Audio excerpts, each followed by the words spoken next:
La Sociedad Dominica de Medios de Comunicación, Sodomco, presenta A Pensar Más con Rosa María Palacios.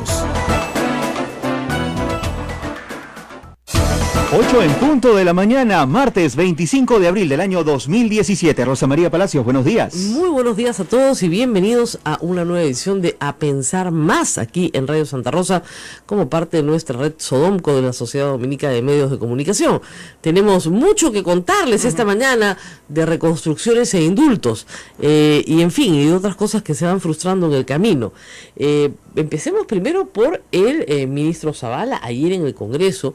Y no es por nada, no sé si lo viste, sí, ¿no es cierto? A Kenji Fujimori lanzarse una arenga en favor del gobierno, caracho, y cruzarse el hemiciclo y darle la mano al presidente del Consejo de Ministros. Fue tan aparatoso el asunto que la siguiente congresista que hablaba ya nadie la escuchó porque todos estaban mirando la escena. La verdad es que después sus colegas de bancada, creo que ha sido Úrsula Letona la que dijo, creo que no nos ha escuchado Kenji, pero nosotros ya habíamos apoyado, ¿no? Ya le habíamos apoyado, sí. Ahí está la foto. Dos manos. Dos manos le agarró. Claro. Kenji le agarra las dos manos. Buen detalle, buen detalle. Le agarra las dos manos a Fernando Salada, que tiene una cara de entre sorprendido y admirado y diciendo, yo le agradezco mucho, pero no tenía la más remota idea de que esto iba a pasar. Y lo que está transmitiendo Kenji es probablemente una reacción mucho más política que la de su hermana. Y esto a mí me parece interesante de destacar. Es decir, Kenji tiene un escenario, que es el Parlamento. Keiko no tiene un escenario, porque no está en el Parlamento. Entonces habla a través de otros. Y eso puede limitar mucho su llegada al público y tener que decir lo que va a decir. Después de que hablara Kenji, Úrsula Letona salió y dijo, Kenji no nos ha escuchado, ha llegado tarde, seguramente ha llegado tarde, o sea, descalificando al congresista, ¿no? Porque nosotros hemos propuesto lo mismo, por supuesto que vamos a apoyar el proyecto, si es por el bien del país, pero con modificaciones, ¿ok? Pero en el caso de Kenji Fujimori no había ninguna modificación, se lanzó una arenga y dice, este proyecto lo tenemos que aprobar ya, porque esto se tiene que hacer para construir el país, que es lo que le importa a los parlamentarios de Tumbes, Piura, Lambayeque, La Libertad, Ancash, y los vamos a apoyar. Que me pareció muy bien. Ahora, efectivamente, el proyecto tiene un problema, que es el clásico problema de la administración pública. Es cuánto control ponemos y cuánta flexibilidad ponemos para ser eficaces. Y las dos cosas tienen que ir de la mano. La Contraloría ya se quejó, ha dicho que la propuesta del primer ministro no es aceptable, dado que lo que propone el primer ministro sería el paraíso de todos los funcionarios públicos. Es decir, que la Contraloría esté en control concurrente contigo y vinculante. O sea, que te diga que lo que tienes que hacer, pero que te libra de toda responsabilidad después. Que eso es lo que todos quieren en realidad. O sea, todas las personas honestas dicen, por favor, que la Contraloría venga y me acompañe en el proceso. Y después me libre toda responsabilidad porque ya me acompañó en el proceso. Lamentablemente la Contraloría no trabaja así. Lo que te dice es, nosotros no tenemos ni los recursos ni la gente para hacer eso. Lo que tú tienes que hacer es hacerlo solo, meter la pata y después venimos por ti para llevarte preso. ¿Ya? Por eso hay la cantidad de miles de personas con procesos de responsabilidad donde no hay dolo. Que no son actividades dolosas, sino que simplemente son negligencias, ¿ya? Gente que no sabe manejarse dentro de la administración pública, ¿ya? Y ese es un problema que hoy supuestamente se va a resolver durante la mañana. El otro problema es que algunos consideran que se le quita facultades a los gobernadores, alcaldes provinciales y alcaldes municipales. Y yo creo que eso sí es falso, porque lo que está tratando de hacer el gobierno central es entrar de manera supletoria o subsidiaria. Es decir, ahí donde el alcalde simplemente no se presenta y no actúa, alguien tiene que actuar. O sea, es así de sencillo. Y eso es uno de los problemas de la descentralización. Imagínense ustedes que usted hace una jornada de vacunación nacional, ¿no es cierto? Y hay un distrito donde no se vacuna nadie. Todo tu mecanismo de vacunación se cae porque ese distrito no vacunó. Claro. ¿Ya? Todo el contagio se produce ahí. Entonces ahí entra supletoriamente el Estado. Igual, si tú haces un camino regional o un camino provincial, pero que tiene que interconectarse con otro regional y la otra provincia no quiere participar y te lo obstaculiza, bueno, alguien tiene que entrar y superar el problema. Eso creo que es más o menos obvio. Lamentablemente no se ha hecho en materia de descentralización. No es esta la ley que debe servir para corregirlo, pero mientras tanto tendríamos que corregirlo. Ahora, se han recogido varios puntos durante toda la noche, entiendo que han estado trabajando, y hoy día en la mañana van a aprobar una ley que se llama de reconstrucción con mejoras, ¿no? Con mejoras. Con mejoras, sí. Reconstrucción con mejoras. Modificaciones. Así es. Ahora, la izquierda también ha tomado postura en este caso. Rosa María Palacio, se vean entrevistas algo accidentadas durante toda la mañana, y también se han ido por ese lado, ¿no? De que hay que controlar, de que hay un SAR que se está creando aquí, de que hay cosas que... se ha creado una agencia dentro del PCM, pero con un director ejecutivo que tiene rango de ministro. Y al tener rango de ministro, ¿qué pasa? Que puede ir a informar al Congreso. Esa es la gran ventaja. Y eso le conviene al Congreso, porque el ministro es una persona que tiene responsabilidad política. Y al tener rango de ministro, lo pueden censurar, lo pueden interpelar, lo pueden votar. Pueden hacer lo que quieran con él. ¿Qué más quieren? Si fuera un personaje de un rango inferior, pues no podrían censurarlo ni interpelarlo. Yo creo que ese es un error del Ejecutivo, ¿eh? Que no han debido crear a nadie con rango de ministro. Mientras menos ministros tengas en este gobierno, más mejor, tienes menos posibilidades de censuras. A despertar las alarmas en todo caso. Claro, pues, no quieren un ministro yo, si fuera de la oposición, estaría feliz con tener un ministro más que interpelar, un ministro más que censurar, ¿no es cierto? Pero en fin, ahí estamos. Ahora, una cosa nos va a llevar a la otra.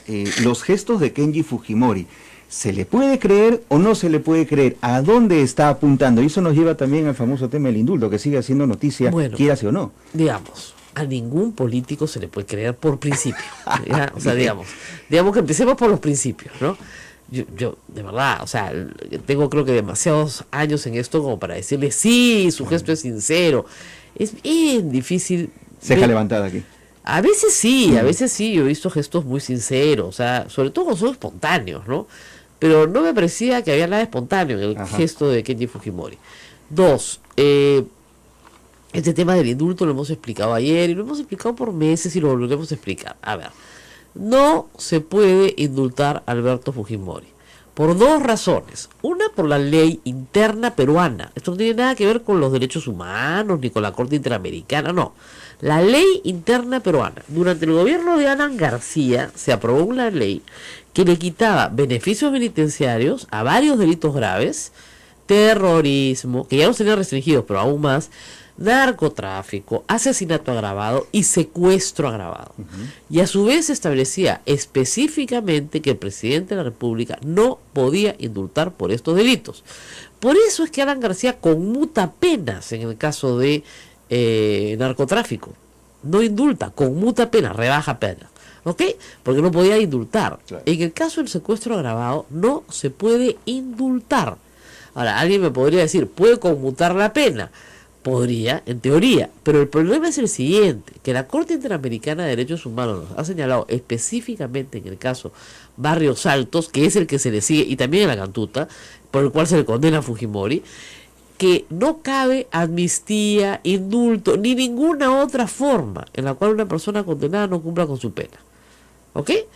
Entonces, no es que no se admitan beneficios penitenciarios en estos casos, porque podrían admitirse, pero la ley los prohíbe. Pero de otro lado, la Corte te dice que no puede haber ningún tipo de, reitero, amnistía, indulto u otra forma, ¿no es cierto?, de reducir la pena. Entonces, queda el camino del arresto domiciliario. Pero cuando lo planteamos, la familia no quiere. Pero si son los primeros que no quieren. Ayer ya lo dijo Úrsula Letona.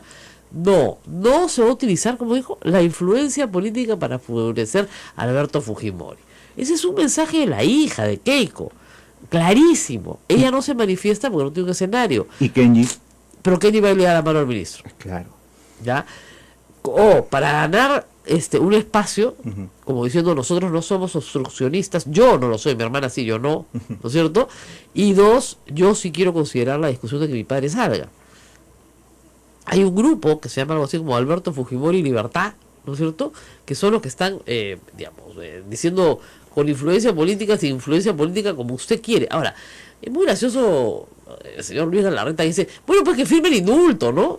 No, es que no se trata de que firme, no puede. El indulto sería nulo y el señor Fujimori tendría que regresar a la cárcel por orden de la Corte Interamericana. ¿Cómo sería esto? Muy fácil. Los familiares de las víctimas inmediatamente piden a la Corte, a través de sus abogados, un seguimiento de sentencia y la Corte se pronuncia más o menos rápido. Alguien dice hasta que se pronuncia, de repente ya el presidente sí está enfermo. Ahora, sí hay una excepción, que es la del indulto humanitario. Ya se trató. Pero el asunto es que el indulto humanitario se aplica en los casos en que una persona tenga una grave enfermedad terminal o que las condiciones de carcelería agraven el estado de esa grave enfermedad. O sea, que la carcelería, digamos, te mate. No te mate la privación de la libertad. Y que por lo tanto se te esté aplicando de una manera indirecta una pena de muerte que está prohibida en el Perú. Esa es la única forma. Pero esa forma ya se estudió y se determinó que el señor Fujimori no tiene cáncer, no se está muriendo de cáncer y sus condiciones de carcelería son óptimas, son mejores que la calidad de vida de muchísimos peruanos en libertad. Tiene un servicio médico las 24 horas del día a su disposición, tiene un departamento para él solo, tiene un establecimiento penitenciario para él solo, en exclusiva, o sea, no comparten ni el baño. Entonces, no veo cómo ahí las condiciones de carcelería puedan afectar su salud. Por el contrario, tiene la mejor salud que puede tener un reo porque tiene, reitero, un servicio médico dedicado a él. Entonces, en exclusiva, no hay forma. Entonces, lo conservan muy bien de salud, a pesar de que se le suba la presión, cosa que puede pasarle a cualquier persona mayor, y por lo tanto no cabe un indulto humanitario. Entonces, en conclusión, indulto no cabe, por las razones explicadas. Legislación interna y Corte Interamericana. No cabe tampoco indulto humanitario, porque no está enfermo. Y tampoco cabe en este momento arresto domiciliario, porque en el Perú no existe esa ley, no existe arresto domiciliario para condenados, no hay. Si se quisiera hacer, a ver, el proyecto del señor Vieira es pésimo, ojalá nos conteste el teléfono, porque si usted lo leen con cuidado no sirve para Alberto Fujimori. No sirve. Sí. Dice que tiene que tener un problema delicado de salud. ¿Cuál es el problema delicado de salud? No se aplica, pues. O sea, para empezar, no, pide que se cumpla un tercio, además confunde libertad condicional con arresto domiciliario. Libertad condicional es libertad, por lo tanto no se podría de acuerdo a los estándares de la Corte Interamericana. Es decir, no sería ya un reo. No tendría que estar solo en su casa. Exactamente. Claro. ¿Okay? Lo otro es, el señor es un reo, solamente que su inamovilidad se ha circunscrito no a un penal, sino a su casa. Pero tiene libertades civiles restringidas, es decir, no tiene libre tránsito, ¿no es cierto? Para empezar, no puede desplazarse sin orden de una corte, ¿no es cierto? No tiene libertad de expresión como la tenemos nosotros, ¿no es cierto? Está sujeto a un régimen probablemente de visitas dentro de su propio domicilio. No puede grabar videos y difundirlos por las redes No sociales. puede hacer proselitismo político, etcétera, etcétera. Por lo más probable, depende de lo que diga el juez justamente en la ejecución de la pena. Pero, digamos, va a estar sujeto a ciertas restricciones en sus libertades civiles porque sigue siendo un reo. No ha dejado de ser un reo. ¿Ok? Entonces, esa es la diferencia. Y esa tendría que ser la única defensa posible ante la Corte, porque, reitero, también los familiares podrían decir que ese arresto domiciliario viola las disposiciones de la Corte. ¿Ya? Y ahí el Estado peruano, si quiere defender esa ley, tendría que decir, no señor, sigue siendo un reo, está cumpliendo su pena, solamente que por razones de que son generales en nuestro país, para todos los mayores de 80, no de 75, no te pases, se aplican a todos por igual y se establecen caso por caso, y obviamente se tiene que descontar la peligrosidad social, porque si no le abres la puerta a Ismael Guzmán. Eso también es interesante. Claro, si todos los mayores de 80 salen de Ismael Guzmán, ¿qué hacemos con él? Líder de un movimiento terrorista, no se aplica a terrorismo, y han puesto, no se aplica a violadores, a terroristas, oye, y asesinos. No, es que asesinos ya no, pues porque ahí sí no, y que a mí me parece peligrosísimo tener un asesino de 80 años dando vuelta por la calle, ¿ya? Por si acaso. Entonces, si nos podemos dar la casuística, creo que mucho mejor es decir caso por caso, no por delitos. Hay que decir peligrosidad social. ¿Ok? Una persona que es peligrosa socialmente. Claro. Y peligrosidad social significa que esa persona puede, si sale de la cárcel, ser un peligro para todos. Eso es lo que quiere. Y eso lo examina quién, el INPE y el juez de ejecución penal, que es el que examina el expediente y dice, no, esta persona no puede salir. Esta persona mata. O sea, si lo sacamos mañana tendrá 80 años, pero sigue matando, sigue violando, sigue secuestrando o lo que sea. Y esos serían los efectos secundarios lamentables de esta situación. Claro. Ya, entonces, o sigue siendo el jefe de una banda de narcotraficantes a pesar de tener 80 años de edad o 75 o lo que fuera. Entonces, creo que la ley que ha presentado el señor Vieira está muy mal hecha. Si quiere hacer una buena ley, que llame a un buen penalista, que no confunda conceptos como libertad constitucional y arresto domiciliario, y que está tan mal hecha que ni siquiera aplicaría a Alberto Fujimori, porque tendría que tener un delicado estado de salud, y eso es tan subjetivo que no le aplica pues a Fujimori, porque no tiene un delicado estado de salud, tiene estado de salud que corresponde a una persona de su edad, perfectamente correspondiente con una persona de su edad, nada más, ¿ya? Y tener hipertensión es algo que corresponde a una persona de su edad, y a una persona que está con depresión, que corresponde a una persona que está en condiciones de carcelería, que es lo normal. ¿Cómo no vas a estar deprimido? ¿No? No hay forma por ahí. Bueno, y por otro lado, sí, la información que tengo de adentro, o sea, siempre dicen de adentro, ¿no? Así como Luis Galarreta, que tiene sus infiltrados en el gobierno, pues yo también tengo los míos, ¿no? Lo que me dicen es lo siguiente: había una confusión entre lo dicho por el presidente y los titulares y la forma en la que se han levantado. El presidente en todo momento ha hablado de una ley que le presente el Congreso. No ha hablado nunca de un indulto. Ya, esa es la gran diferencia. Es decir, una ley que te presente el Congreso no es una ley de amnistía, ni tampoco puede ser un indulto, porque el indulto solo lo puede dar el presidente. Así es. ¿Ok? Entonces, ¿qué ley puede dar el Congreso? Una ley sobre arresto domiciliario para condenados. Y esa ley no la va a presentar el PPCaucismo, aun cuando me han dicho que Salvador Heresi ha firmado la ley de Vieira. Si no son más brillantes que ¿no? Y si ellos creen que con eso van a congraciarse con Keiko Fujimori para obtener un gobierno de cooperación y no de confrontación, pero es que se equivocan de cabo a rabo. A Keiko Fujimori le interesa un pepino la libertad de su padre, pero si lo ha dicho allá en todos los tonos. Al que sí le interesa la libertad de su padre es a Kenji. Tal vez por eso el apretón de manos de ayer. Pero a Keiko Fujimori no le interesa sacar a su papá de la cárcel. Presentaron el pedido de indulto, ella a disgusto, miren las fotografías, sí, absoluto disgusto, impresionada por sus hermanos. Pero no le interesa sacar a su papá de la cárcel. Reitero, ni siquiera lo visita. Revisen ustedes el libro de visitas y no hay visitas pues de Keiko Fujimori. Cada 15 días le manda a sus hijas, si es que ella va. Entonces no creo que tenga una relación política o armoniosa o siquiera familiar con su padre en este momento que la lleve, ¿no es cierto?, a querer sacarlo de la cárcel bajo ningún régimen. Y es más, supongamos ustedes, en el supuesto negado, absolutamente negado, de que el presidente de la República diga que puede indultar sin límites, lo cual es falso. Hay algunos abogados que han dicho que el presidente no puede ser restringido en su facultad de indultar. Falso, regresen a la facultad de Derecho, todo poder puede ser limitado por ley. ¿Ok? Pero en fin, supongamos que se levante y se lo firmo. ¿Ya? ¿Qué creen que va a hacer Alberto Fujimori en libertad? ¿Ir a jugar con sus nietos o hacer política?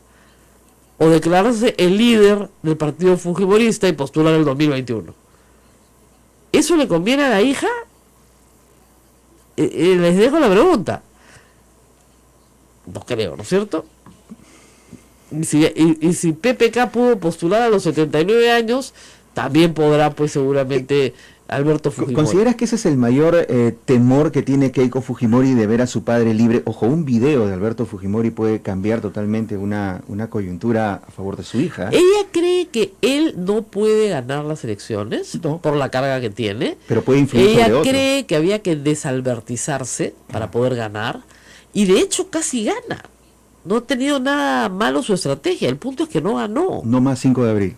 No más 5 de abril, después de 2 años antes decir que celebrara el 5 de abril, lo cual sus convicciones son las convicciones más, digamos, cambiantes que hay. Esas no son convicciones, claro, ¿no? Un año dices que vive el 5 de abril y a los 2 años dices que nunca más un 5 de abril. Entonces, esas no son convicciones, eso es estrategia de campaña. Y se nota, pues. Entonces, cuando tú dices, ¿le podemos creer a los políticos? Mira, promesa de político, ¿no es cierto? Como promesa de amor de verano, no dura más que el verano. Nos vamos a la pausa y regresamos. Esto es A Pensar Más con Rosa María Palacios. Sodomco, Sociedad Dominica de Medios de Comunicación.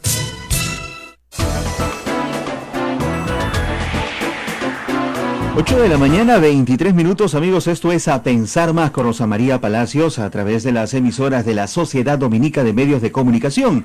Radio Santa Rosa en Lima, nuestra anfitriona, que también nos tiene en Facebook Live a esta hora de la mañana. Así también con Radio Santo Domingo en Chimbote, Radio San Martín Arequipa, Radio Veritas RTV Cusco y nuestros amigos de Radio Cepagua Ucayali, Radio Quillabamba La Convención y Radio Madre de Dios en Puerto Maldonado.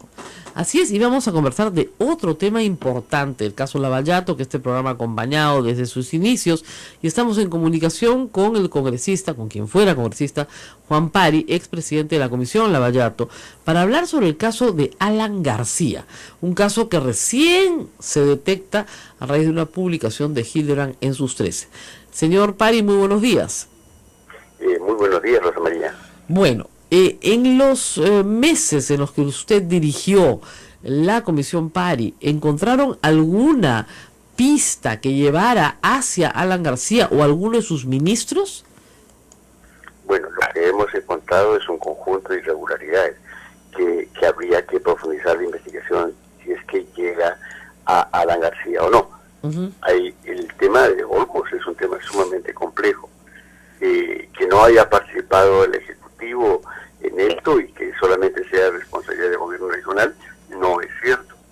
El Ejecutivo ha participado desde un comienzo, desde el tema del trabajo. No hay proyecto tan grande como el tema de un trasvase como el caso de Olmos, que no pase por el control, el visto bueno del Ministerio de Economía y Finanzas, el visto bueno del Ejecutivo y las instancias que tengan que hacer el control del gasto público en el país. Ahora, vamos por partes. El proyecto Olmos es un proyecto realizado por la empresa Odebrecht durante el gobierno de Alan García. Sin embargo, hay muchos otros proyectos. Así es. En el caso de Olmos tiene varios segmentos. Es un solo proyecto que tiene varios segmentos. Exactamente. Uno es el trasvase, otro es la irrigación y otro tiene que ver con el tema de las tierras. Exactamente. Ahora, vamos primero un poquito más atrás. Cuando se destapa todo este asunto a raíz de la declaración del Departamento de Justicia de los Estados Unidos, se establece que en el Perú, en la época de García, en toda la época de Odebrecht, pero esta es solo la declaración de Odebrecht, no de las otras empresas, hay dos casos. Uno, el de una carretera, una obra vial importante, ¿no es cierto? En el 2006, obviamente, se refieren a la vía interoceánica, y otro, una obra de transporte urbano importante en la ciudad de Lima, en el 2008, obviamente, se refieren a el proyecto Metro de Lima. En ambos casos ya están identificados, ¿no es cierto?, plenamente los receptores de las coimas recibidas y las cuentas en las cuales fueron recibidas. La cuenta de Maiman en el caso de Toledo, las cuentas de toda esta banda de Cuba y sus amigos en el Ministerio de Transportes y Comunicaciones. Parecería, no sé, usted debe tener más información porque los conoce, parecería que Odebrecht quiere liquidar ahí el tema corrupción en el Perú para poder seguir operando. Sí, yo creo que esa hipótesis que usted menciona es totalmente cierta, ¿no? Pero hay temas mucho más complejos, son muchas más obras. Ha habido un modus operandi ya admitido por el propio Odebrecht, no solamente para el Perú, sino en todas sus operaciones. Odebrecht tenía siempre un departamento de operaciones estructuradas que funcionaba exclusivamente para ganar licitaciones utilizando procedimientos nada limpios, ¿no? Trabajando como en forma de cártel, repartiéndose mercado. O sea, es un tema sumamente complejo, pero manejado bajo ese sistema, ¿no?, que es la cual estamos indicando, ¿no? No creo que se reduzca solamente al tema declarado en Estados Unidos. En Estados Unidos parece ser que son las operaciones que tuvo Estados Unidos y que pasaron por el sistema financiero norteamericano. Hay operaciones que no han pasado por ahí. Y regresando al tema OAS, aquí el tema de Olmos, aquí hay situaciones sumamente delicadas. Uno, que se desaparece más de 70 millones de dólares, diluyéndose en la famosa tarifa máxima, porque se considera como parte del cálculo de la tarifa y lo cobra totalmente Odebrecht. El tema del pago que da el Estado peruano a través del gobierno regional cerca de 28 millones de dólares. Eso es sumamente fuerte. Sumamente extraño. Ahora, la ministra que negocia esto es Mercedes Arauz. Así es, pero ella hace un conjunto de observaciones al... Así es, o sea que el Ejecutivo sí interviene en la propuesta. Claro, existe la autorización y existe la garantía por parte del gobierno central para que el proyecto continúe, puesto de que el proceso de evolución, el proceso de retorno no estaba garantizado y por lo tanto en ese entonces Mercedes Arauz observaba la fragilidad del proyecto en términos de rentabilidad. Entonces es bien curioso, Mercedes Arauz no firma en el último caso la autorización, lo firma un viceministro basándose en un informe de una dirección nacional que es el... O sea, ¿usted me dice que Mercedes Arauz se oponía a los términos del contrato? Se oponía a la garantía. Claro, ¿y ella no firma el informe final? No firma el informe lo firma un viceministro. Ya sé, pero esto esto me parece irregular, ¿no? Sí, así es, y es curioso, el informe del viceministro dice, estas últimas modificaciones me parece mejor que la anterior, y por lo tanto damos paz a este informe. Qué cosa tan rara. Ahora, hay que recordar, hay una primera licitación, no estamos hablando del trasvase, no estamos hablando del 2004, donde sí compite Andrea Gutiérrez. Estamos hablando de una primera licitación y en pleno gobierno de Alan García, donde se presenta a Odebrecht como postor único y se declara nula esa licitación. Se vuelve a hacer una segunda licitación y Odebrecht vuelve a ser postor único y ahí sí se la adjudican. ¿No es cierto? Eso es verdad. Por lo tanto, las siglas AG en la agenda de Marcelo Odebrecht en el 2008 no pueden referirse a Andrade Gutiérrez. Andrade Gutiérrez simplemente compró las bases en 2004 y no presentó la propuesta, simplemente aparece en el listado de las empresas que estaban calificadas a presentar, pero no lo hicieron nunca. Bueno, entonces no tuvo un rol trascendental en todo esto, ¿no? Entonces no entró a la competencia propiamente dicha por ganar. Así es. Ahora, es raro, ¿no es cierto?, que una empresa con estas prácticas pierda una licitación porque se la declaran nula, la vuelve a ganar al año siguiente, pero las agendas del mandamás de esta empresa dicen AG, disponibilidad máxima 1 millón olmos, ¿no es cierto? Y pocos días después, de acuerdo al calendario, se reúne con el presidente García y pocos meses después le dan la buena pro del contrato. Así es, o sea, es sumamente raro. Y es sumamente raro también la forma de responder del señor Alan García en sus Twitter, ¿no? Primero tratando de negar de que su régimen tuvo participación, sí, era parte de... No, le sacaron el tuit que él mismo dice, un día como hoy, hace tantos años, firmamos el contrato de Olmo, y luego está el video de Canal N, completísimo, con toda la ceremonia de la firma, donde el ministro firma como interviniente, pero firma Proinversión, es el que hace finalmente la licitación, como debe hacer, el MEF opina, será la opinión del viceministro, pero opina, y finalmente firma efectivamente el gobierno regional con la empresa, pero con el visto bueno del gobierno y con el proceso de licitación hecho por el gobierno, por el Ejecutivo me refiero, no por el señor Jude Simon. Así es. He visto un Twitter del propio señor Jude Simon, dice, no, ellos no podían decidir nada si no tenían el visto del gobierno central. El gobierno central tenía que decidir. Pero ahora, lo curioso es que este proyecto tan lindo pasó a costar 288 a 528, creo, o sea, se duplicó. Así es, pero aparte del costo de lo que implica la infraestructura, el cemento y todas esas cosas, es como es que se hace un negocio donde se hipoteca al país por años, donde el país tiene que estar claro, pagando. Porque lo que probablemente la gente no sabe es que Odebrecht obtuvo la concesión de las tierras y de la tarifa del agua por 30 años, si más no me equivoco, ¿no? Así es. 30 años. Y es un pago de 28 millones anuales. Así es. Ahora habría que preguntarse, el gobierno regional, ¿a cuánto se está endeudando hasta la fecha? Porque ese era el problema. El gobierno regional no podía pagar y es el mes que tenía que darle la autorización y le tenía No, es el que darle Tesoro la Público, tiene que hacer la garantía. transferencia, porque no hay forma de pagarlo. Claro, y tengo entendido que la garantía alcanza 400 millones. Entonces hay una garantía de por medio. Y es por eso que el gobierno central anda transfiriendo dinero Al gobierno regional para que le pague a Odebrecht la tarifa de agua, la tarifa por las tierras, y seguimos pagando y seguiremos pagando esa obra por 30 años más, porque entiendo que esa obra Odebrecht todavía no la ha vendido. Ajá, así es. Ese es el tema de fondo. Al final terminamos endeudados por 30 o 40 años con una empresa a la que se le ha pedido no opere en el Perú y que va a seguir operando en el Perú, nos guste o no.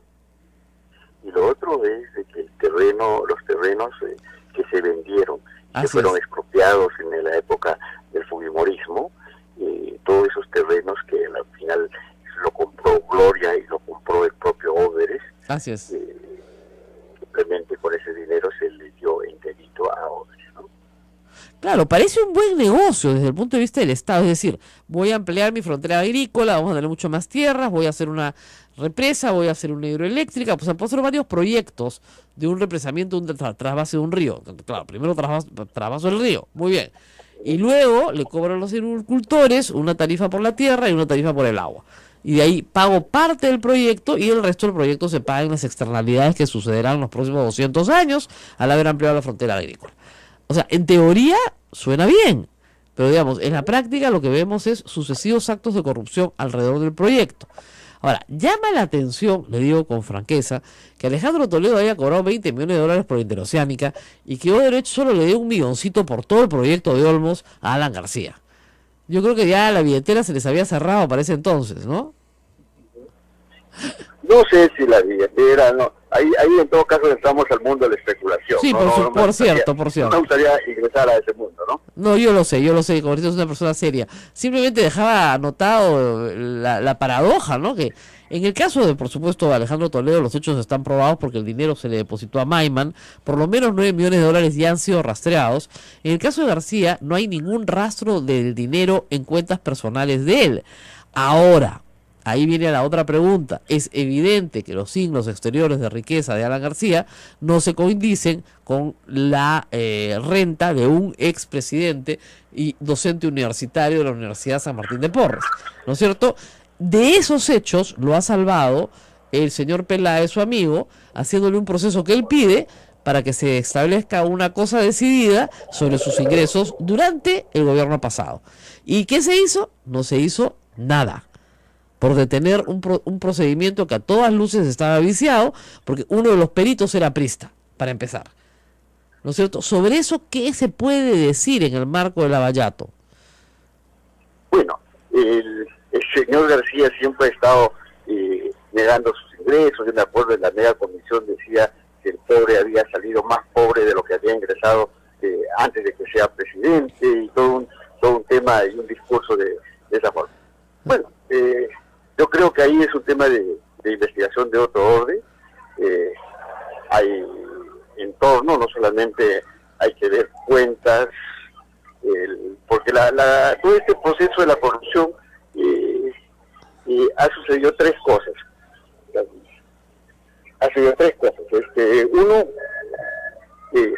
Uno que siempre han pagado a un testaferro, a un tercero. Segundo, perdón, tengo una complicación de tránsito. Ajá, no se preocupe, es normal y pasan estas cosas. Sí. Sí, lo escuchamos. Sí. Bueno, el tema que siempre han habido tres cosas. Uno que nunca han pagado en el periodo de gestión. Los coimas nunca se dieron en eso. Ahí está el pago de Toledo. Nunca han pagado directamente al que toma decisiones. Ahí está el caso de Cuba, que siendo viceministro de Comunicaciones, que no toma decisiones en términos de transportes, aparece con 2 millones, entonces a quién decide. Y tres, siempre se diluye la persona natural a través de una persona jurídica, ¿no? Entonces, lo va buscando la persona natural y nunca lo encuentra. Y es la persona jurídica, la offshore, donde aparecen las cuentas. Entonces, el tema de investigación de esto es sumamente complejo, ¿no? Así es. Bueno, sí, va a seguir siendo complejo, pero es una pieza para ir trabajando. Obviamente, los nuevos hechos eliminan la cosa decidida. Alan García tendrá que explicar cómo hace para vivir en España, en Madrid, un año, ya quisiéramos muchos acá, ¿no? Sin tener mayores ingresos que sus conferencias y sus libros. ¿Cómo es así que salió más pobre de lo que entró y se hizo una linda casa en San Antonio? Yo paso por ahí muy a menudo, que en realidad es la fusión de dos casas, de dos lotes, que le quedó estupendamente bien. Ustedes no saben la cantidad de camiones con desmonte que salieron de esa casa, así que debe tener su sotanillo, no me extrañaría. Y no está viviendo ahora ahí, ahora está viviendo en Madrid, con hijo, con esposa, con colegio, con todo, ¿eh? O sea, no pues, no alcanza pues, la plata no llega sola. Muy bien, muchísimas gracias al congresista Pari por sus investigaciones y por otras que también se resumieron también en el informe de usted. Se estableció que efectivamente hubo una cantidad de dinero que entró, pero por Andrade Gutiérrez, eso sí, a testaferros peruanos. Todo el informe está en el informe Pari y también en IDL Reporteros. Eso fue un informe completito de Gustavo Gorriti. En tiempos de Alan García se traficó con dinero en efectivo que pasó por el Perú. Lo que no se sabe es a quién se le entrega, aun cuando sí se determinan las cuentas en un paraíso financiero donde finalmente llega la plata. Bueno, vamos a la pausa, me estoy ahogando ya. Vamos a la pausa y regresamos con mucho más, no se muevan. Esto está pensado.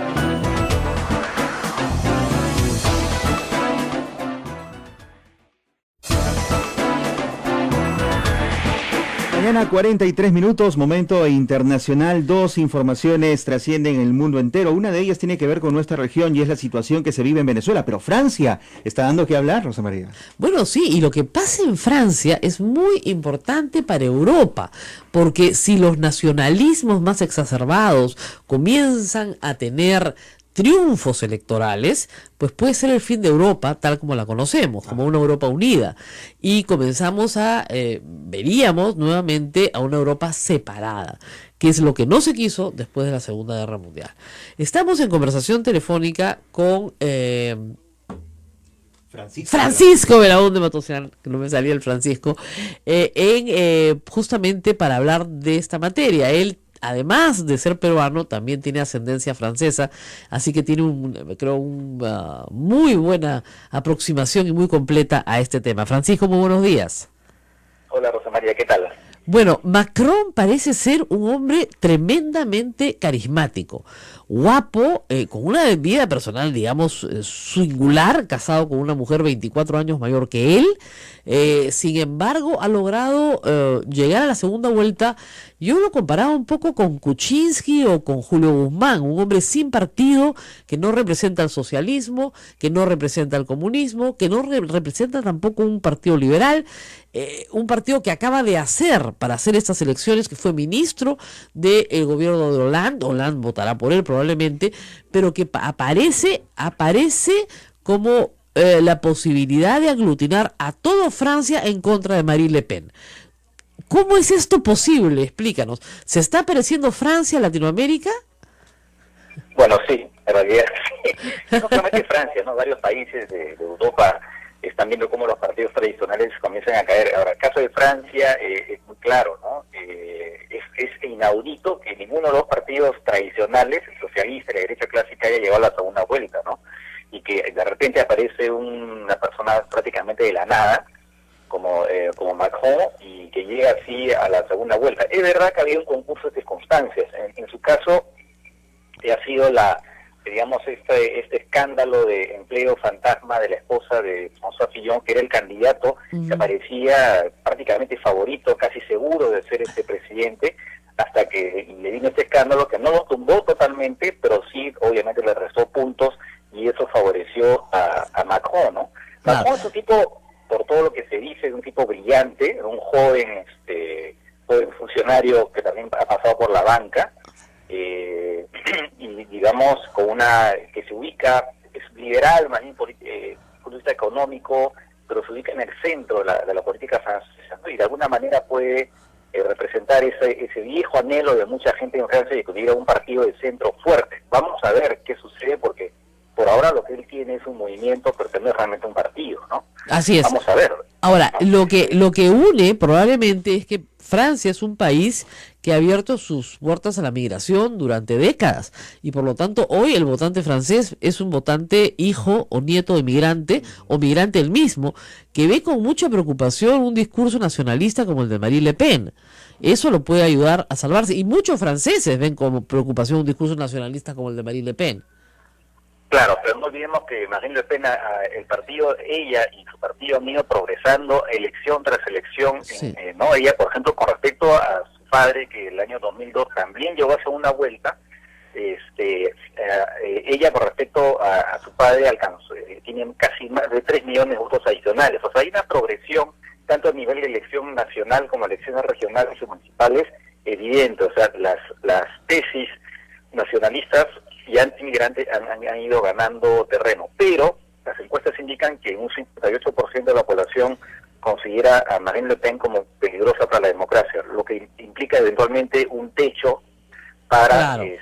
para ella, ¿no? Pero en el año 2002 el resultado fue 80 Chirac, el candidato a la derecha clásica y presidente, y 20 contra Jean-Marie Le Pen. Ahora estamos 60-40. Eso te indica hasta qué punto ha progresado lamentablemente estas tesis inmigrantes. Bueno, un poco por las circunstancias, por la crisis, por la corrupción, por el terrorismo, se explica más o menos, ¿no? Francisco, Pero hay que tenerlo en ¿tú cuenta crees también. que se constituya un frente nacional anti-Le Pen de una manera formal o de facto? No, es de facto. Ya prácticamente todos los líderes políticos, con la excepción notable de Mélenchon, este candidato de izquierda radical, ex Partido Socialista, simpatizante de Chávez, ¿no? Que se ha Ajá. negado a llamar a votar en contra de Marine Le Pen. Ya. Pero al margen de él, todos los líderes políticos han llamado... Es a una especie niños que de van a Verónica votar. Mendoza antes de la última semana, digamos. Exactamente. Que dice, no, yo no voy a votar por voten contra Fujimori, pero no por Kuczynski, claro, hasta la última semana en Así que es. finalmente tuvo que decir no. ¿Cuándo son las elecciones de segunda vuelta en Francia? Son ahorita, no este domingo, sino el siguiente. el 7 de mayo. Eso es algo muy interesante del balotaje francés, porque los que inventan el balotaje son los franceses, pero no dejan un plazo de mes y medio, 2 meses entre las dos elecciones. Lo hacen casi de inmediato, lo hacen 2 semanas, 15 días después. ¿Por qué se adopta esta decisión? Bueno, eso se elimina incertidumbre, ¿no? Así es. Rápidamente lo que se hace es que se define una vez la situación, ¿no? No olvidemos que en Francia muchas veces las elecciones legislativas vienen además justo después, eso no diferencia Exactamente, de- acá no hay del lado elecciones. peruano, ¿no? Eso es lo interesante, que como no hay elecciones legislativas, esas vienen después de elegir al presidente, lo cual tiene toda la lógica del mundo. Exactamente. Recién se puede demorar más la elección, pero este caso es bastante simple y el resultado se obtiene de una manera muy rápida. Así que nosotros que copiamos modelos del mundo entero deberíamos copiarlo de Francia bien, es decir, hacer un Sí, además balotaje. ya se ha hablado, yo creo que aquí hay proyectos que hasta el momento todavía no llegan a nada, pero proyectos para justamente hacer que la elección Así es. legislativa sea posterior a la presidencial. porque Eso, eso, mire, pues, con bueno, Fernando es Tuesta lo venimos proponiendo hace años, incluso que las elecciones parlamentarias sean en la segunda vuelta. Y si no hay segunda Claro, vuelta, que se fije una fecha, ¿no es cierto? Bueno, y ahora vámonos a Venezuela, que es un problema que está comenzando a ser de esos problemas insolubles, casi como los de un Estado fallido. Ayer Maduro ordena la detención de María Corina Machado, congresista que ya ha sido destituida por el propio Maduro de sus tareas parlamentarias. Inhabilita a Capriles y a otros políticos para poder presentarse en elecciones regionales, se niega a hacer elecciones regionales. Es decir, está ejerciendo el poder de facto. 12 países de la región han pedido elecciones libres en Venezuela y sin embargo no hay forma de que Maduro ceda, aunque la calle se llene de muertos. ¿En qué puede terminar todo esto? bueno, yo creo que lo sabemos, ¿no? Eso puede terminar con más violencia, con más muertos. De alguna forma la caída de Maduro se está dando de ese régimen de manera un poco en cámara lenta, ¿no? Pero llega un momento en que, ya demasiado lenta, ¿no? Pero llega un momento que a veces las cosas se aceleran y se termina pues, puede terminar eso en un baño de sangre. Ese es el riesgo precisamente de ese tipo de situaciones, ¿no? Cuando se van acumulando las frustraciones. Claro, cuando el presidente Maduro dice, le voy a dar 500.000 fusiles a milicianos, está llamando a una guerra civil. Así es. Más allá de que efectivamente lo vaya a hacer o no, porque de repente ni siquiera tiene la posibilidad de hacerlo, de repente no va a tener 500.000 milicianos, ¿no? Pero igual, o sea, eso va generando de todas maneras un clima, digamos, abona a la violencia. Claro, aparentemente lo hace ese, por lo menos parcialmente, claro, de ese es todas maneras, pero parece ser que ese es el camino que está escogiendo. No es el camino que quiere la oposición democrática. La mesa democrática quiere un camino de paz, eso está clarísimo. Pero el camino que fuerza a Maduro es un camino de guerra civil. Él sabe perfectamente que su próximo destino es la cárcel. Entonces, finalmente está luchando por su libertad. O sea, ese es el problema de este tipo de regímenes, ¿no? Que tienen que quedarse en el poder porque es el claro, poder. pero normalmente un dictador que es más un dictador que es sagaz comienza a negociar su transición. O sea, se sentaría a la mesa a negociar más bien su salida. Yo salgo, pero en estas condiciones, con lo cual no va a la cárcel, con lo cual obtiene ciertos beneficios, con lo cual se le protege, etcétera, etcétera. No, el problema además acá es que las Fuerzas Armadas venezolanas... Un poco totalitaria de lo que es el chavismo, ¿no? Claro, ahora... Otros regímenes, bueno, se han dado, no sé, pero en este caso me parece que hay un poco con la propia naturaleza que es un proyecto totalitario, ¿no? En el fondo.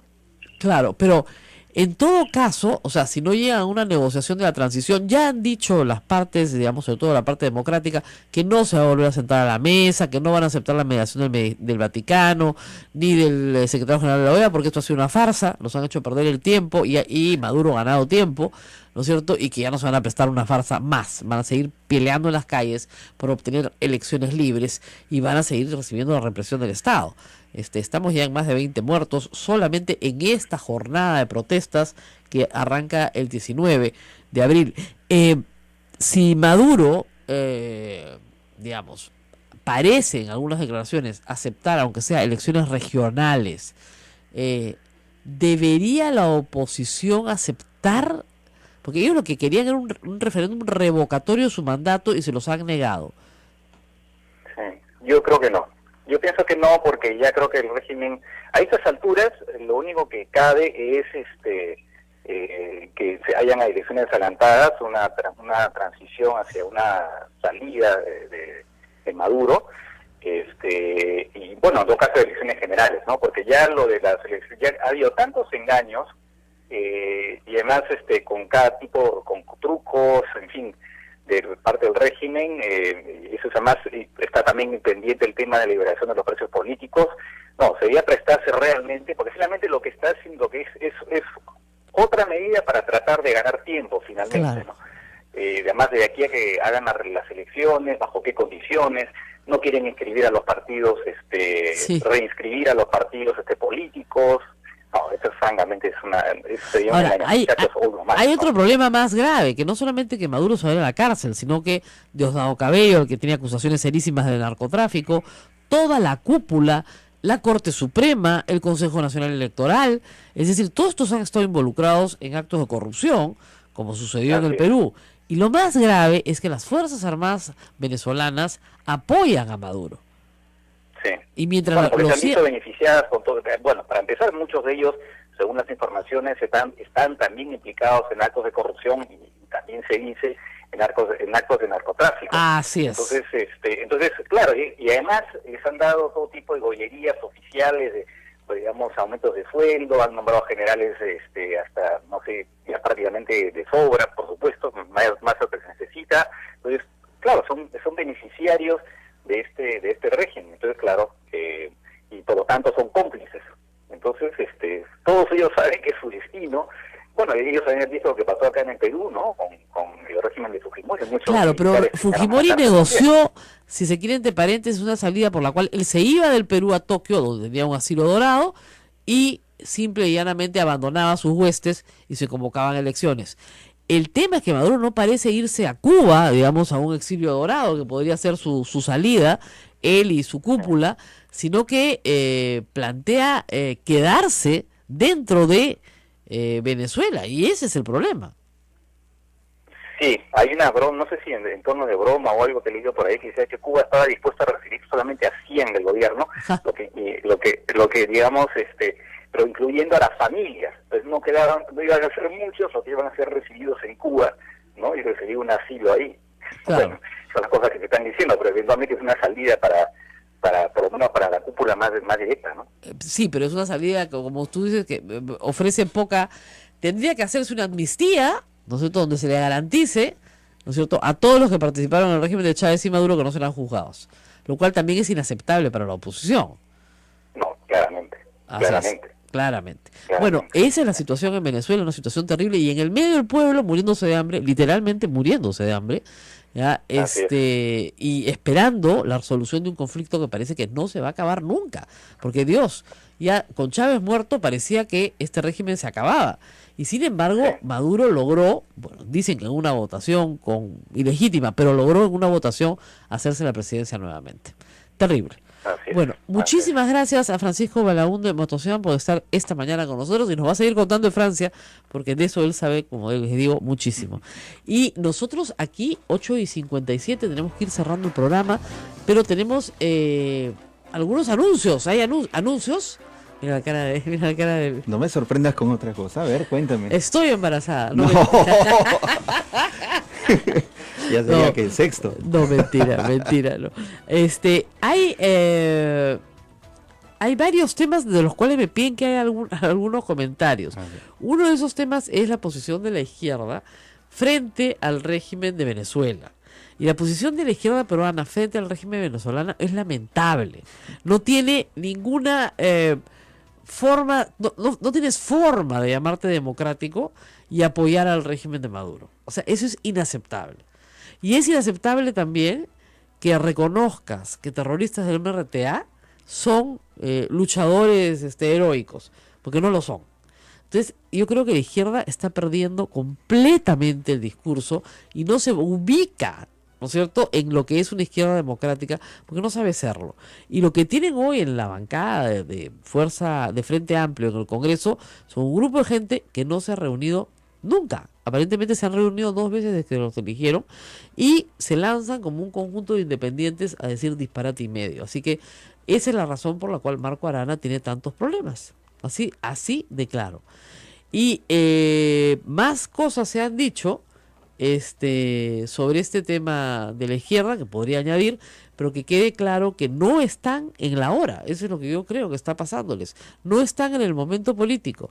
Se oponen a lo que no se deben oponer, no apoyan lo que deben apoyar, y deberían pedirle consejo a Kenji, que parece, de verdad, de una izquierda más democrática, ¿no?, que de lo que podría parecer la izquierda ahora. En fin, luego va a haber mucho movimiento el día de hoy y mañana sobre el tema de la liberación de Fujimori. Sí. Busquen la ley. ¿Ya? Si están confundidos, busquen la ley, porque hay un montón de información legal que a veces es difícil de entender. Pero lo que yo les puedo decir es que la legislación peruana hoy, en las circunstancias del señor Alberto Fujimori, hoy no le permite ser indultado bajo ninguna consideración. Ese es el anuncio que hago. No va a ser indultado. Por la vía del indulto, imposible. Imposible. ¿Ok? Entonces, a eso no puede referirse la volteada de página, porque eso sería un acto inconstitucional del presidente de la República, por el cual el presidente de la República podría ser vacado. Y esa sería la paradoja mayor, ¿no es cierto? Que el presidente de la República, de manera arbitraria, indulte por resolución suprema al señor Alberto Fujimori, y que su hija vaque por incumplimiento de la Constitución al presidente Kuczynski. ¿Qué tal? Eso es lo único que nos faltaría. Pero eso lo que les estoy diciendo es posible. Nos tenemos que despedir ya 9 de la mañana. Nos vemos muy pronto mañana, de todas maneras, con más información y más noticias. Cuídense mucho, hasta mañana.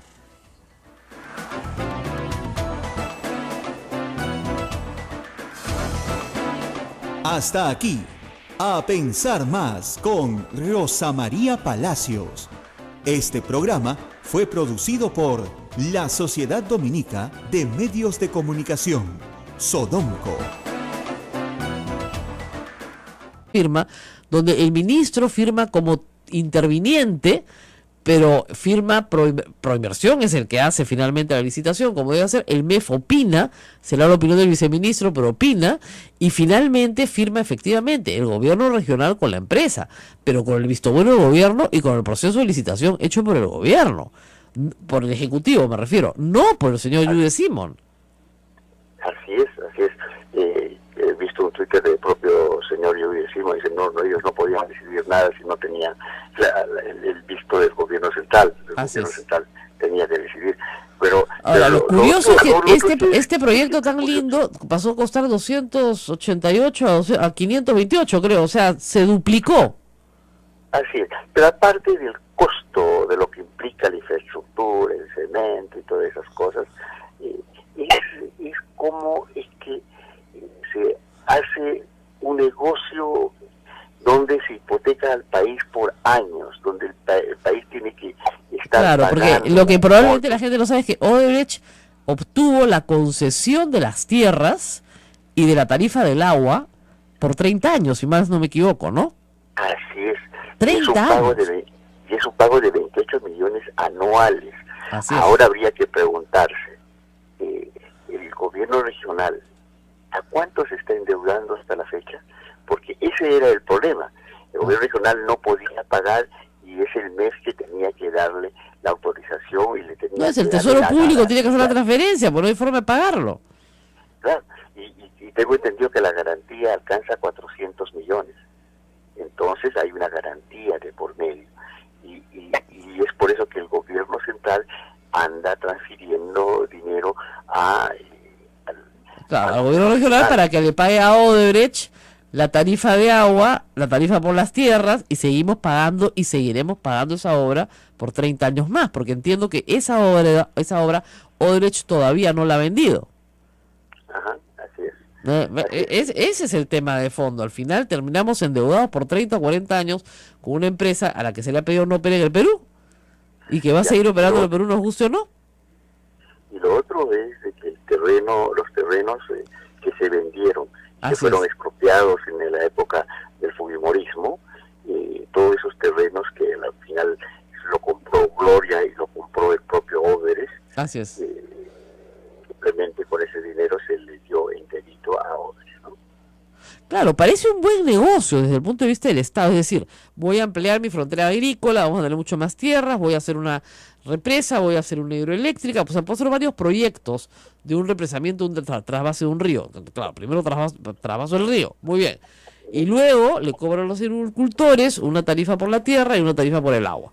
Y de ahí pago parte del proyecto y el resto del proyecto se paga en las externalidades que sucederán en los próximos 200 años al haber ampliado la frontera agrícola.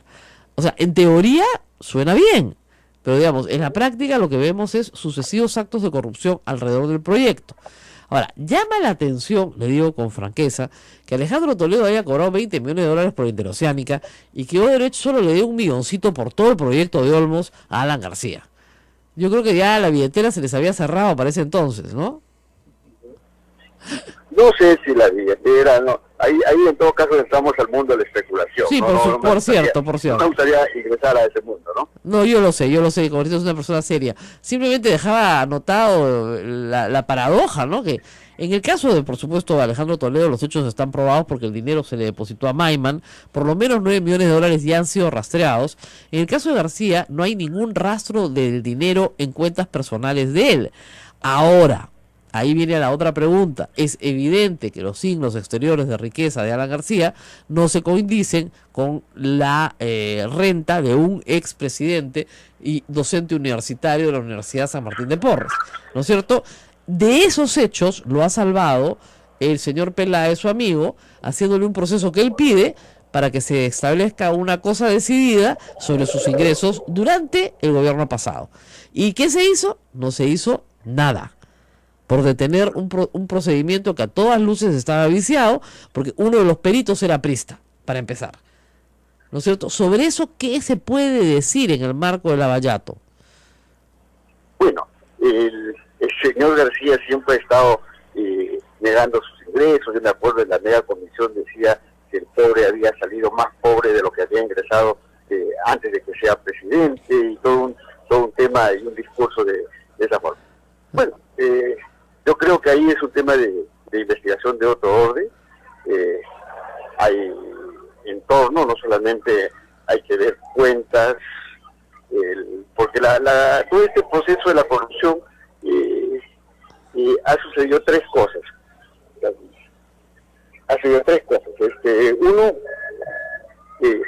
Uno que siempre han pagado a un testafero, a un tercero. Segundo, perdón, tengo una complicación de tránsito. Ajá, no se preocupe, es normal y pasan estas cosas. Sí. Sí, lo escuchamos. Sí. Bueno, el tema que siempre han habido tres cosas. Uno que nunca han pagado en el periodo de gestión. Los coimas nunca se dieron en eso. Ahí está el pago de Toledo.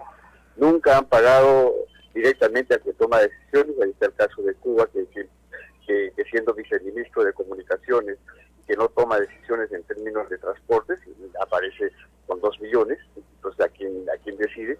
Y tres, siempre se diluye la persona natural a través de una persona jurídica, ¿no? Entonces lo va buscando a la persona natural y nunca lo encuentra, y es la persona jurídica, la offshore, donde aparecen las cuentas. Entonces el tema de investigación de esto es sumamente complejo, ¿no? Así es. Bueno, sí, va a seguir siendo complejo, pero es una pieza para ir trabajando. Obviamente, los nuevos hechos eliminan la cosa decidida. Alan García tendrá que explicar cómo hace para vivir en España, en Madrid, un año, ya quisiéramos muchos acá, ¿no? Sin tener mayores ingresos que sus conferencias y sus libros. ¿Cómo es así que salió más pobre de lo que entró y se hizo una linda casa en San Antonio? Yo paso por ahí muy a menudo, que en realidad es la fusión de 2 casas, de 2 lotes, que le quedó estupendamente bien. Ustedes no saben la cantidad de camiones con desmonte que salieron de esa casa, así que debe tener su sótano. La Sociedad Dominica de Medios de Comunicación, Sodomco, presenta A Pensar Más con Rosa María Palacios. 8 en punto de la mañana, martes 25 de abril del año 2017. Rosa María Palacios, buenos días. Muy buenos días a todos y bienvenidos a una nueva edición de A Pensar Más aquí en Radio Santa Rosa, como parte de nuestra red Sodomco de la Sociedad Dominica de Medios de Comunicación. Tenemos mucho que contarles esta mañana de reconstrucciones e indultos, y en fin, y de otras cosas que se van frustrando en el camino. Empecemos primero por el ministro Zavala, ayer en el Congreso. Y no es por nada, no sé si lo viste, sí, ¿no es cierto?, a Kenji Fujimori lanzarse una arenga en favor del gobierno, caracho, y cruzarse el hemiciclo y darle la mano al presidente del Consejo de Ministros. Fue tan aparatoso el asunto que la siguiente congresista que hablaba ya nadie la escuchó porque todos estaban mirando la escena. La verdad es que después sus colegas de bancada, creo que ha sido Úrsula Letona la que dijo, creo que no nos ha escuchado Kenji, pero nosotros ya habíamos apoyado, ¿no? Y ya habíamos apoyado, sí. Ahí está la foto, la fotografía. 2 manos. 2 manos le agarró. Claro. Kenji le agarra las 2 manos. Buen detalle, buen sí. detalle. Le agarra las 2 manos de Fernando Salada, que tiene una cara de entre sorprendido y admirado y diciendo, yo le agradezco mucho, pero no tenía más remota idea de que esto iba a pasar. Y lo que está transmitiendo Kenji es probablemente una reacción mucho más política que la de su hermana. Y esto a mí me parece interesante de destacar. Es decir, Kenji tiene un escenario, que es el Parlamento. Keiko no tiene un escenario, porque no está en el Parlamento. Entonces habla a través de otros. Y eso puede limitar mucho su llegada al público y tener que decir lo que va a decir. Después de que hablara Kenji, Úrsula Letona salió y dijo, Kenji no nos ha escuchado, ha llegado tarde, seguramente ha llegado tarde, o sea, descalificando al congresista, ¿no? Porque nosotros hemos propuesto lo mismo, por supuesto que vamos a apoyar el proyecto, si es por el bien del país, pero con modificaciones, ¿ok? Pero en el caso de Kenji Fujimori no había ninguna modificación, se lanzó una arenga y dice, este proyecto lo tenemos que aprobar ya, porque esto se tiene que hacer para construir el país, que es lo que le importa a los parlamentarios de Tumbes, Piura, Lambayeque, La Libertad, Ancash, y los vamos a apoyar. que me pareció muy bien. Ahora, efectivamente el proyecto tiene un problema, que es el clásico problema de la administración pública, es cuánto control ponemos y cuánta flexibilidad ponemos para ser eficaces. Y las dos cosas tienen que ir de la mano. La Contraloría ya se quejó, ha dicho que la propuesta del primer ministro no es aceptable, dado que lo que propone el primer ministro sería el paraíso de todos los funcionarios públicos. Es decir, que la Contraloría esté en control concurrente contigo y vinculante, o sea, que te diga que lo que tienes que hacer, pero que te libra de toda responsabilidad después. Que eso es lo que todos quieren en realidad. O sea, todas las personas honestas dicen, por favor, que la Contraloría venga y me acompañe en el proceso. Y después me libre toda responsabilidad porque ya me acompañó en el proceso. Lamentablemente la Contraloría no trabaja así. Lo que te dice es, nosotros no tenemos ni los recursos ni la gente para hacer eso. Lo que tú tienes que hacer es hacerlo solo, meter la pata y después venimos por ti para llevarte preso. ¿Ya? Por eso hay la cantidad de miles de personas con procesos de responsabilidad donde no hay dolo. Que no son actividades dolosas, sino que simplemente son negligencias, ¿ya? Gente que no sabe manejarse dentro de la administración pública, ¿ya? Y ese es un problema que hoy supuestamente se va a resolver durante la mañana. El otro problema es que algunos consideran que se le quita facultades a los gobernadores, alcaldes provinciales y alcaldes municipales. Y yo creo que eso sí es falso, porque lo que está tratando de hacer el gobierno central es entrar de manera supletoria o subsidiaria. Es decir, ahí donde el alcalde simplemente no se presenta y no actúa, alguien tiene que actuar. O sea, es así de sencillo. Y eso es uno de los problemas de la descentralización. Imagínense ustedes que usted hace una jornada de vacunación nacional, ¿no es cierto? Y hay un distrito donde no se vacuna a nadie. Todo tu mecanismo de vacunación se cae porque ese distrito no vacunó. Claro. ¿Ya? Todo el contagio se produce ahí. Entonces ahí entra supletoriamente el Estado. Igual, si tú haces un camino regional o un camino provincial, pero que tiene que interconectarse con otro regional y la otra provincia no quiere participar y te lo obstaculiza, bueno, alguien tiene que entrar y superar el problema. Eso creo que es más o menos obvio. Lamentablemente no se ha hecho en materia de descentralización. No es esta la ley que debe servir para corregirlo, pero mientras tanto tendríamos que corregirlo. Ahora, se han recogido varios puntos durante toda la noche, entiendo que han estado trabajando, y hoy día en la mañana van a aprobar una ley que se llama de reconstrucción con mejoras, ¿no? Con mejoras. Con mejoras, reconstrucción con mejoras. Modificaciones. Así es. Ahora, la izquierda también ha tomado postura en este caso. Rosa María Palacio, se vean entrevistas algo accidentadas durante toda la mañana, y también se han ido por ese lado, ¿no? De que hay que controlar, de que hay un SAR que se está creando aquí, de que hay cosas que... se ha creado una agencia dentro del PCM, pero con un director ejecutivo que tiene rango de ministro. Y al tener rango de ministro, ¿qué pasa? Que puede ir a informar al Congreso. Esa es la gran ventaja. Y eso le conviene al Congreso, porque el ministro es una persona que tiene responsabilidad política. Y al tener rango de ministro, lo pueden censurar, lo pueden interpelar, lo pueden votar. Pueden hacer lo que quieran con él. ¿Qué más quieren?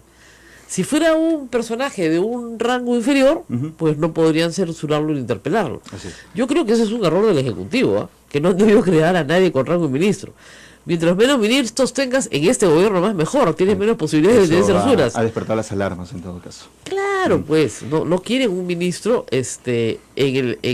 yo, si fuera de la oposición, estaría feliz con tener un ministro más que interpelar, un ministro más que censurar. ¿No es cierto? Pero en fin, ahí estamos. Ahora, una cosa nos va a llevar a la otra. Los gestos de Kenji Fujimori, ¿se le puede creer o no se le puede creer? ¿A dónde está apuntando? Y eso nos lleva también al famoso tema del indulto, que sigue siendo noticia, quieras o no. Digamos, a ningún político se le puede creer por principio. O sea, digamos que empecemos por los principios, ¿no? Yo, de verdad, o sea, tengo creo que demasiados años en esto como para decirle, sí, su gesto es sincero. Es bien difícil. Ceja levantada aquí. A veces sí, yo he visto gestos muy sinceros, o sea, sobre todo cuando son espontáneos, ¿no? El tema de un trasvase como el caso de Olmos, que no pase por el control, el visto bueno del Ministerio de Economía y Finanzas, el visto bueno del Ejecutivo y las instancias que tengan que hacer el control del gasto público en el país. Ahora, vamos por partes. El proyecto Olmos es un proyecto realizado por la empresa Odebrecht durante el gobierno de Alan García. Sin embargo, hay muchos otros proyectos. Así es. Así En es. el caso de Olmos tiene varios segmentos. Es un solo proyecto, pero tiene varios segmentos. Exactamente. Uno es el trasvase, otro es la irrigación y otro tiene que ver con el tema de las tierras. Exactamente. Ahora, vamos primero un poquito más atrás. Cuando se destapa todo este asunto a raíz de la declaración del Departamento de Justicia de los Estados Unidos, se establece que en el Perú, en la época de García, perdón, en toda la época de Odebrecht, pero esta es solo la declaración de Odebrecht, no de las otras empresas, hay dos casos. Uno, el de una carretera, una obra vial importante, ¿no es cierto? En el 2006, obviamente, se refieren a la vía interoceánica, y otro, una obra de transporte urbano importante en la ciudad de Lima, en el 2008, obviamente, se refieren a el proyecto Metro de Lima. En ambos casos ya están identificados, ¿no es cierto?, plenamente los receptores de las coimas recibidas y las cuentas en las cuales fueron recibidas. La cuenta de Maiman en el caso de Toledo, las cuentas de toda esta banda de Cuba y sus amigos en el Ministerio de Transportes y Comunicaciones. Parecería, no sé, usted debe tener más información porque los conoce, parecería que Odebrecht quiere liquidar ahí el tema corrupción en el Perú para poder seguir operando. Sí, yo creo que esa hipótesis que usted menciona es totalmente cierta, ¿no? Pero hay temas mucho más complejos, son muchas más obras. Ha habido un modus operandi ya admitido por el propio Odebrecht, no solamente para el Perú, sino en todas sus operaciones. Odebrecht tenía siempre un departamento de operaciones estructuradas que funcionaba exclusivamente para ganar licitaciones utilizando procedimientos nada limpios, ¿no? Trabajando como en forma de cártel, repartiéndose mercado. O sea, es un tema sumamente complejo, pero manejado bajo ese sistema, ¿no?, que es la cual estamos indicando, ¿no? No creo que se reduzca solamente al tema declarado en Estados Unidos. En Estados Unidos parece ser que son las operaciones que tuvo Estados Unidos y que pasaron por el sistema financiero norteamericano. Hay operaciones que no han pasado por ahí. Y regresando al tema OAS, aquí el tema de Olmos, aquí hay situaciones sumamente delicadas. Uno, que se desaparece más de 70 millones de dólares, diluyéndose en la famosa tarifa máxima, porque se considera como parte del cálculo de la tarifa y lo cobra totalmente Odebrecht.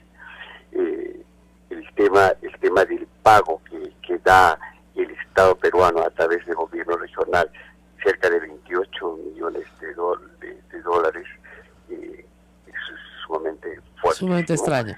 Ahora, la ministra que negocia esto es Mercedes Arauz. Así es, pero ella hace un conjunto de observaciones Así es, o sea que el Ejecutivo sí interviene en la propuesta.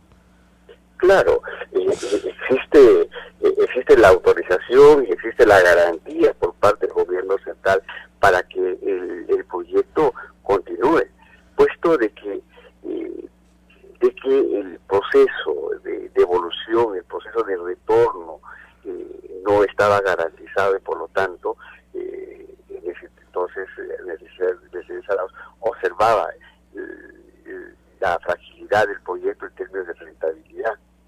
Entonces es bien curioso, Mercedes Arauz no firma en el último caso la autorización, lo firma un viceministro basándose en un informe de una dirección nacional que es el... O sea, ¿usted me dice que Mercedes Arauz se oponía a los términos del contrato? Se oponía a la garantía. Claro, ¿y ella no firma el informe final?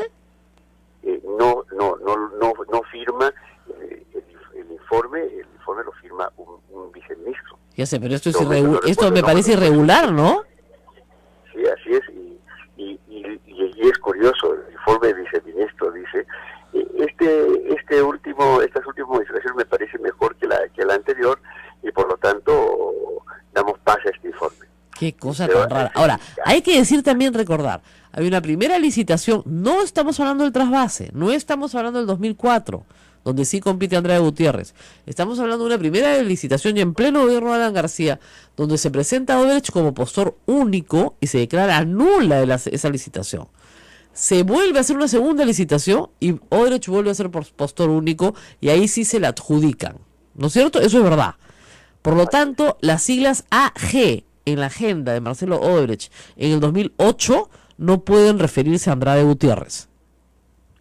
Andrade Gutiérrez simplemente compró las bases, en 2004 no presentó la propuesta, simplemente aparece en el listado de las empresas que estaban calificadas a presentar, pero no lo hicieron nunca. Bueno, entonces no tuvo un rol trascendental en todo esto, ¿no? Entonces no entró a la competencia propiamente dicha por ganar. Así es.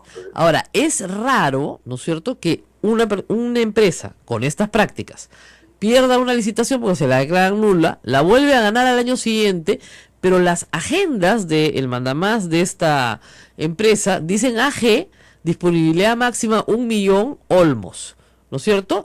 Y pocos días después, de acuerdo al calendario, se reúne con el presidente García y pocos meses después le dan la buena pro del contrato. Así es, o sea, es sumamente raro.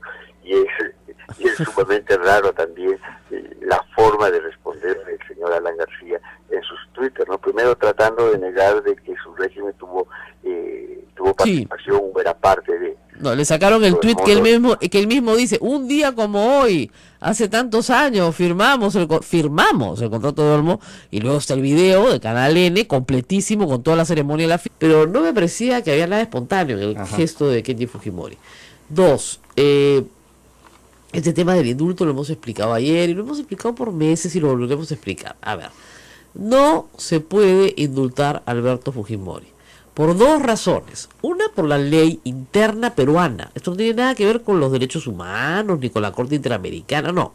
La ley interna peruana. Durante el gobierno de Alan García se aprobó una ley que le quitaba beneficios penitenciarios a varios delitos graves, terrorismo, que ya los tenía restringidos, pero aún más, narcotráfico, asesinato agravado y secuestro agravado.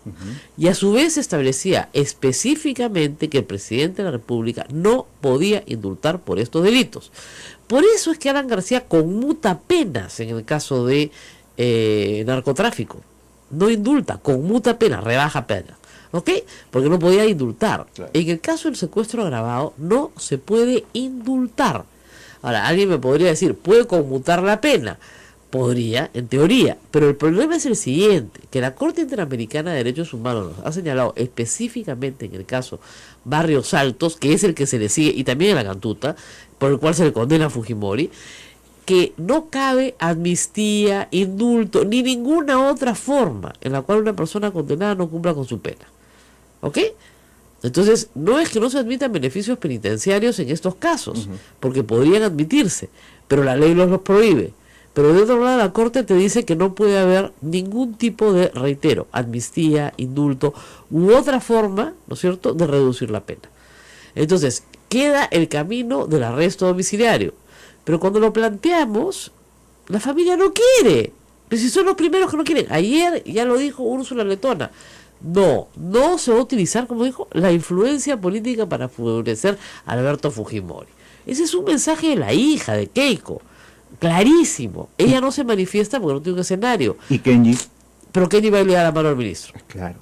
¿Ya? Para ganar un espacio, como diciendo, nosotros no somos obstruccionistas, yo no lo soy, mi hermana sí, yo no, ¿no es cierto? Y 2, yo sí quiero considerar la discusión de que mi padre salga. Hay un grupo que se llama algo así como Alberto Fujimori Libertad, ¿no es cierto? Que son los que están, diciendo con influencia política, sin influencia política, como usted quiere. Ahora, es muy gracioso el señor Luis Galarreta dice, bueno, pues que firme el indulto, ¿no? No, es que no se trata de que firme, no puede. El indulto sería nulo y el señor Fujimori tendría que regresar a la cárcel por orden de la Corte Interamericana. ¿Cómo sería esto? Muy fácil. Los familiares de las víctimas inmediatamente piden a la Corte, a través de sus abogados, un seguimiento de sentencia y la Corte se pronuncia más o menos rápido. Alguien dice hasta que se pronuncia, de repente ya el presidente sí está enfermo. Ahora, sí hay una excepción, que es la del indulto humanitario. Ya se trató. Pero el asunto es que el indulto humanitario se aplica en los casos en que una persona tenga una grave enfermedad terminal o que las condiciones de carcelería agraven el estado de esa grave enfermedad. O sea, que la carcelería, digamos, te mate. no te mate la privación de la libertad, y que por lo tanto se te esté aplicando de una manera indirecta una pena de muerte que está prohibida en el Perú. Esa es la única forma, pero esa forma ya se estudió y se determinó que el señor Fujimori no tiene cáncer, no se está muriendo de cáncer, y sus condiciones de carcelería son óptimas, son mejores que la calidad de vida de muchísimos peruanos en libertad. Tiene un servicio médico las 24 horas del día a su disposición, tiene un departamento para él solo, tiene un establecimiento penitenciario para él solo, en exclusiva, o sea, no comparten ni el baño. Entonces, no veo cómo ahí las condiciones de carcelería pueden afectar su salud. Por el contrario, tiene la mejor salud que puede tener un reo, porque tiene, reitero, un servicio médico dedicado a él.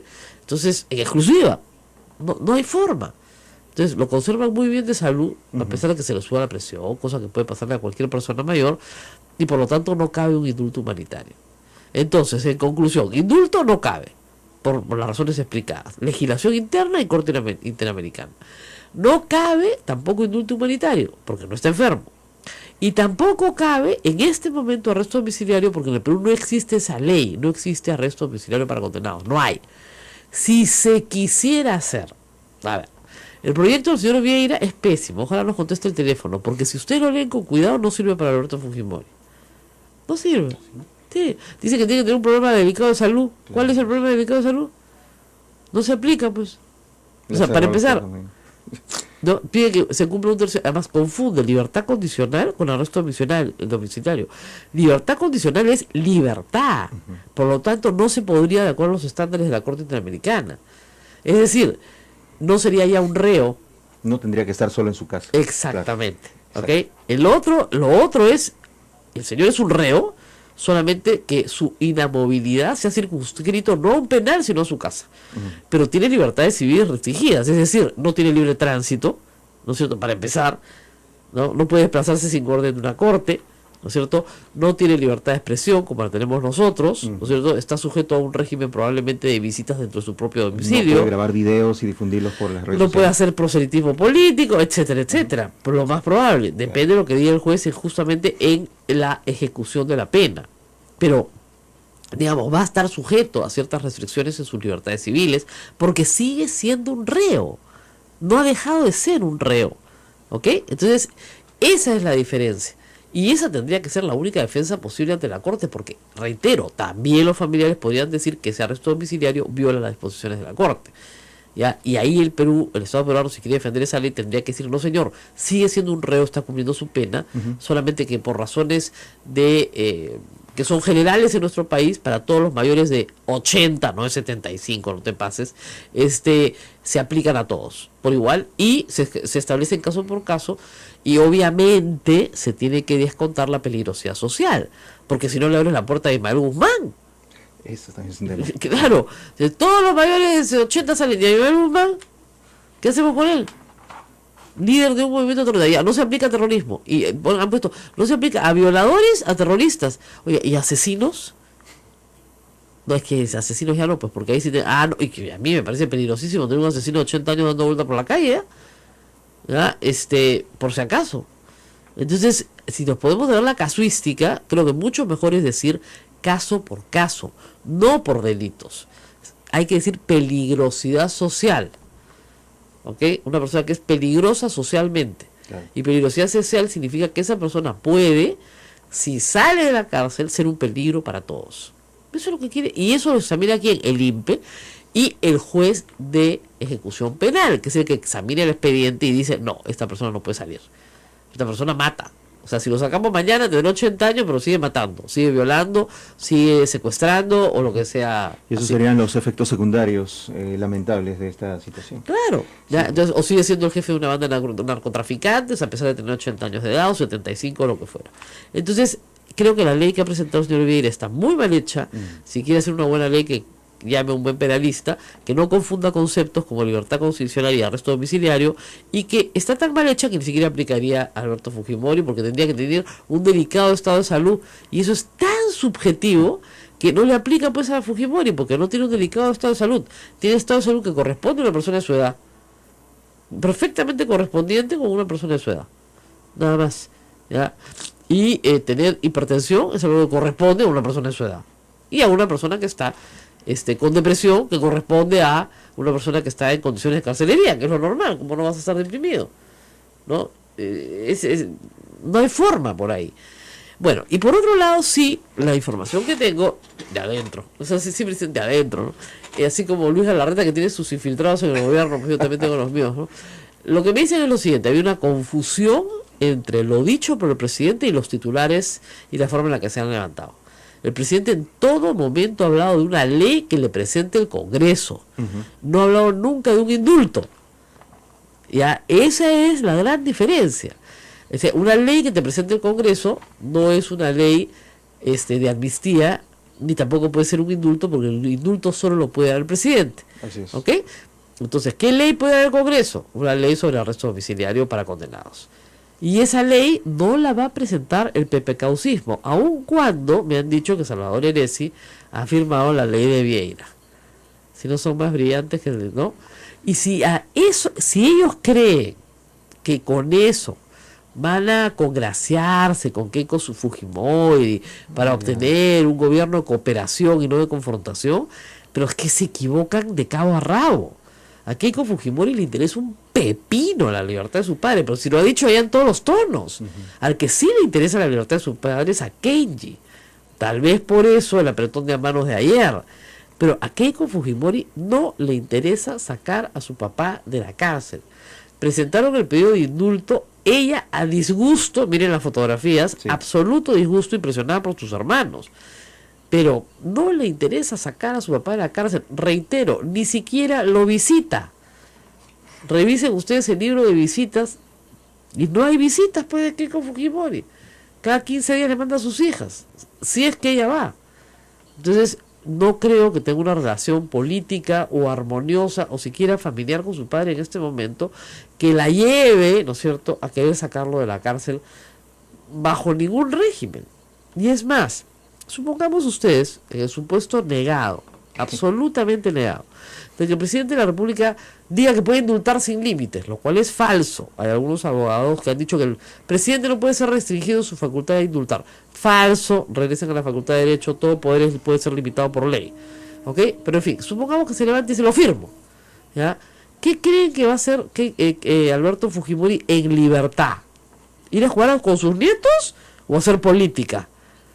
¿O declararse el líder del partido fujimorista y postular el 2021? ¿Eso le conviene a la hija? Les dejo la pregunta. No creo, ¿no es cierto? Y si PPK pudo postular a los 79 años, también podrá, pues seguramente, Alberto Fujimori. ¿Consideras que ese es el mayor temor que tiene Keiko Fujimori de ver a su padre libre? Ojo, un video de Alberto Fujimori puede cambiar totalmente una coyuntura a favor de su hija. Ella cree que él no puede ganar las elecciones por la carga que tiene. Pero puede influir sobre Ella otro. cree que había que desalbertizarse para poder ganar. Y de hecho casi gana. No ha tenido nada malo su estrategia. El punto es que no ganó. No más 5 de abril. No más 5 de abril, después de 2 años antes decir que celebrara el 5 de abril, lo cual sus convicciones son las convicciones más, digamos, cambiantes que hay. Esas no son convicciones, claro, ¿no? Un año dices que vive el 5 de abril y a los 2 años dices que nunca más un 5 de abril. Entonces, esas no son convicciones, eso es estrategia de campaña. Y se nota, pues. Entonces, cuando tú dices, ¿le podemos creer a los políticos? Mira, promesa de político, ¿no es cierto? Como promesa de amor de verano, no dura más que el verano. Nos vamos a la pausa y regresamos. Esto es A Pensar Más con Rosa María Palacios. Sodomco, Sociedad Dominica de Medios de Comunicación.